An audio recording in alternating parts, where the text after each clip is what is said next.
మా ఇంట్లో మా ఇంటి బయట జరిగింది అంతా చూశారు మీరు. కానీ ప్రస్తుతం మేము సంయమనం పాటించాల్సిన సమయం. మేము దేనికి రియాక్ట్ అవ్వకూడదు ప్రస్తుతం అవి చూసి. బట్ పోలీసులు వచ్చారు, వారిని తీసుకెళ్లారు, కేసు పెట్టారు. ఇవన్నీ ఇక్కడికి ఎవరైనా గొడవ చేయడానికి వస్తే పోలీసులు తీసుకువెళ్ళిపోవడం రెడీగానే ఉన్నారు. కనుక ఇటువంటి ఎవరు ఎంకరేజ్ చేయకూడదు.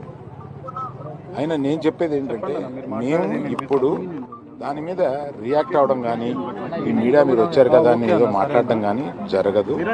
మేము ఇప్పుడు సంయమనం పాటించాల్సిన సమయం, అందుకని అదే పాటిస్తున్నాము. దయచేసి law it will take its own course. వాళ్ళందరినీ తీసుకుని వెళ్ళారు, కేసు పెట్టారు. మా ఇంటి బయట జరిగింది అంతా చూశారు మీరు. కానీ ప్రస్తుతం